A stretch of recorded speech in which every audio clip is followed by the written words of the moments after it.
Hi, remember when I said I would keep my desk clean? It's true, my desk is still clean.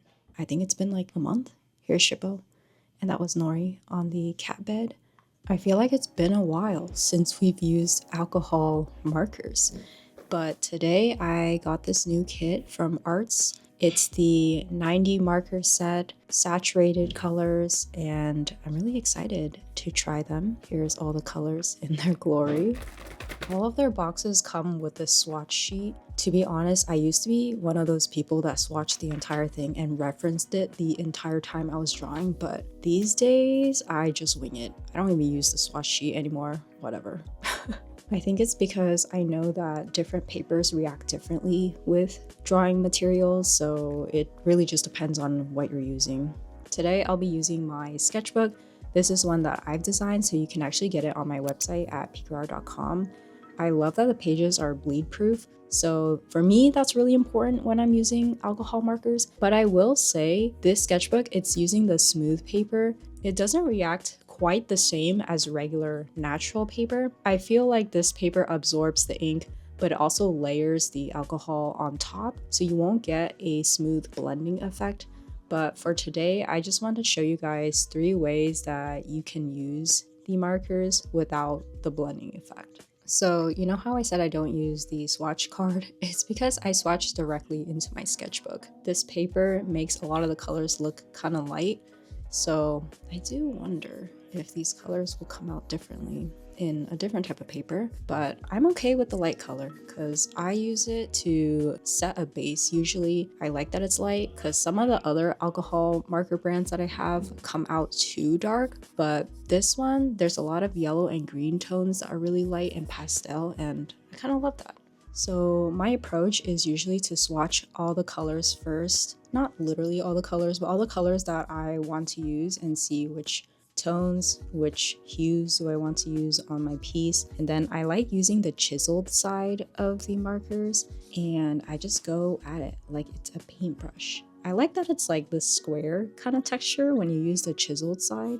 So that's why you're seeing a lot of me using it as if it's a brush stroke and just going at it with straight lines.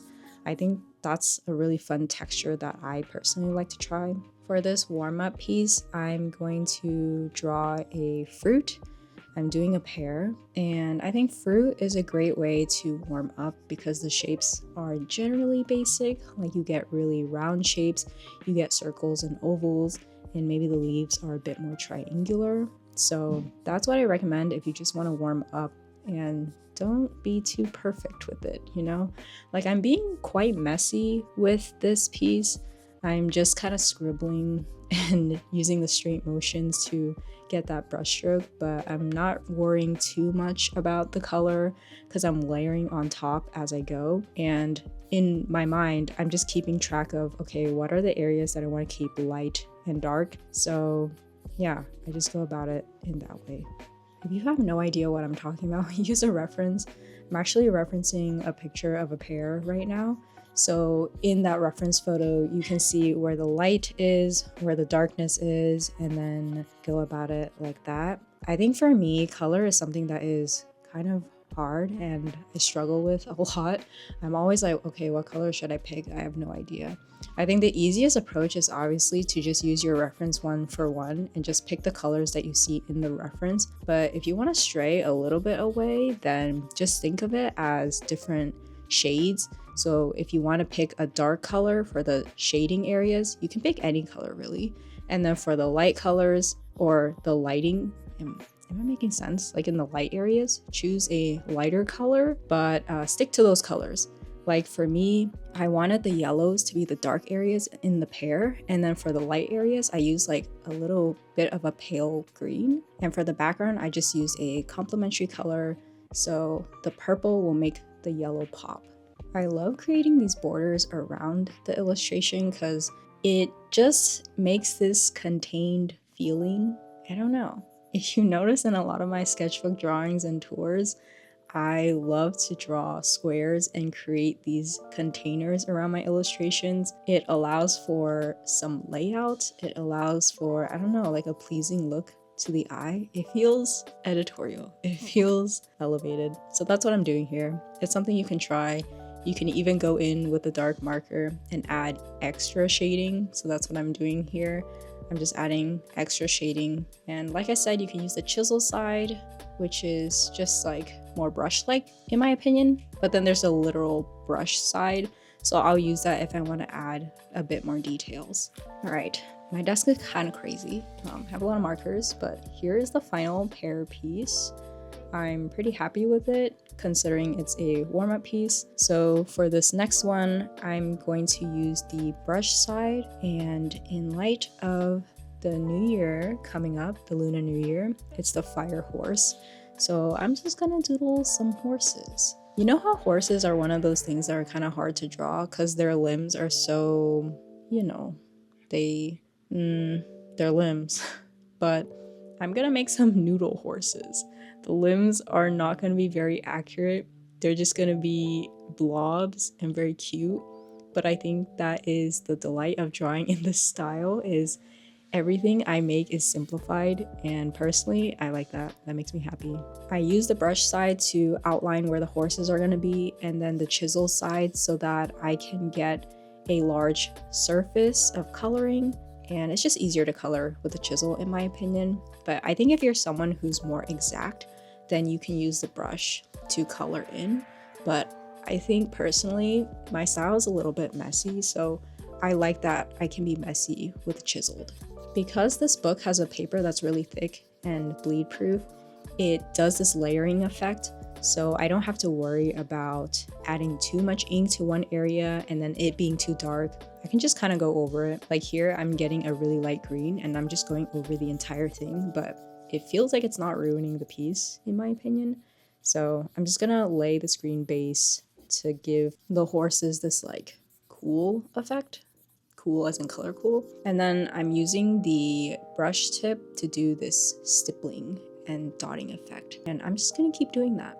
So this technique that I'm doing here, it's very, it's pointillism.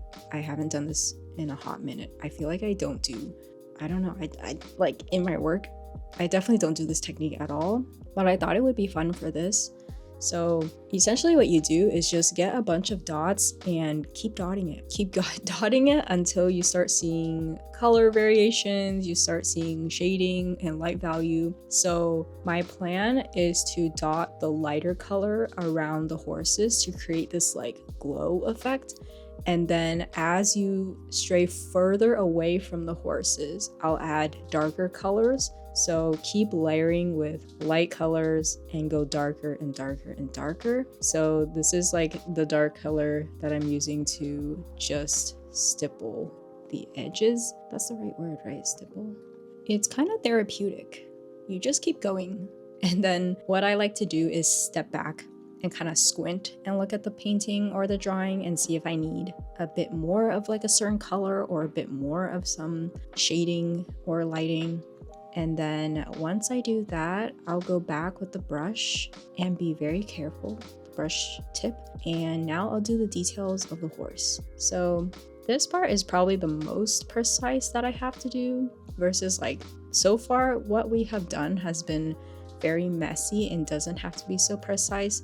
But for the horses, I do want a little bit of their details to show. So that's what I'm gonna do and just take my time with the details for the horses.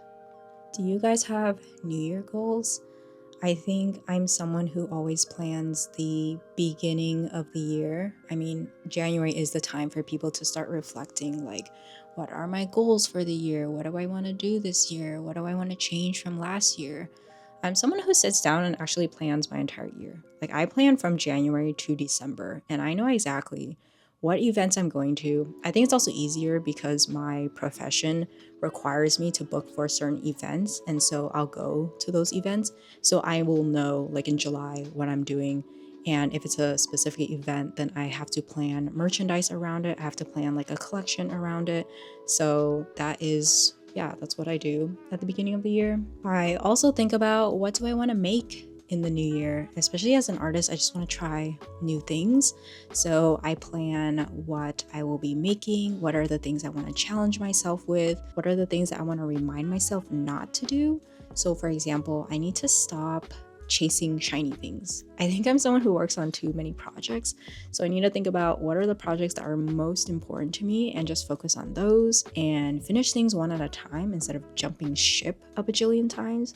Oh, by the way, for this illustration that I'm doing with this new square, I'm gonna go with the same stippling effect, but I wanna try using even darker colors. So I'll lay the base for this circle square and then probably get like a really dark black or brown and just add some crazy contrasting lighting. So that's another thing you can try, is just push yourself with colors. I'm someone who uses a lot of pastels and light colors, so I think for me a challenge is using darker colors. So I'm gonna go with this brown and yeah, just challenge myself. I think the point of your sketchbook is to just try things, have fun. But yeah, in terms of planning, I plan for the year and then I look at each month. I plan for the month and then I go all the way back to January or whatever month we are in. So right now it's January, but I go back to January and then I plan by the week. So I know it sounds daunting, like it sounds like it's a lot. Like, how can you think about your entire year? It's only January. That's so much foresight. How can you even think per month? How can you think per week? But you kind of work backwards. So for example, I know end of January, I need to finish this one project and there's 4 weeks, right? So I think about, all right, leading up to that final week in January when my project needs to be done, what needs to be done this first week or this second week in order for me to finish that project. So I kind of work backwards in that sense, and that helps me plan things generally. And you don't have to go too detailed, you just need to know generally what you're going to do, and that just helps to see the entire month. I don't know, if you guys are interested in planning, maybe we can do like a calendar planning day or something in my videos. Yeah, this is the final page. I decided to draw fruit, a little dog, and horses just because those are things that I like to draw. I feel like if you want to develop your own style, you should just keep drawing the things that you love, and over time, something will happen. I don't know, you'll start drawing a type of way and be like, this is how I want to keep drawing. I filled the empty spot with a cute little washi tape that I got from an artist in Korea, and I'm really happy with this experimentation because it's been a hot minute since I've used alcohol markers. I've been so deep into fountain inks that it's been so long, and honestly, I really like these alcohol markers. Other brands that I've tried are like Ohuhu, Copic, Bianyo. I actually have a video comparing all the different alcohol markers I have, but this is my first time getting it from Arts. Their price is pretty good, so I would recommend them. Blending wise for these markers, for most of this drawing session, I didn't blend too much. For the pear in particular, I just went with this like layering effect and put colors on top of one another. And then for the stippling, same thing. I didn't do too much blending, so in terms of layering colors, the markers do great. Like I said, paper matters, so in my textured sketchbook, this is one that I have also designed. Blending is very smooth here. I feel like blending wise, it looks really nice. So if you're someone that does more traditional alcohol marker blending, then I would recommend it for textured paper or just any regular paper, really. And they have different sets that come in like smaller versus bigger boxes. This one is quite big. And for me personally, I don't organize it by number. I just organize it by color and very roughly. Like I just want to know where am I going to get the pinks, where am I going to get the blues and greens, and yeah. These markers come in a variety of colors. You have a lot of skin tones. Personally, I don't use a lot of these because I don't draw people too much, but I like using it as sketching. And then you also have really bright colors. So I like that the set has a variety of things that you can use for whatever you want.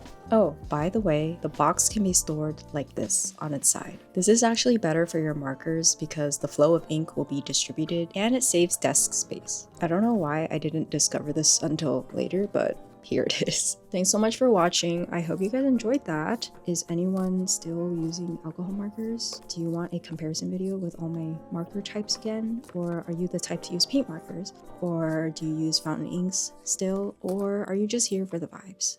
Anyways, yeah, I hope you guys enjoyed that. I try to post every Monday, although I might take a break soon. I don't know. I'm gonna be traveling for a month, so it might be hard to make videos, but we'll see what I can do. I'll see you guys next time. Bye!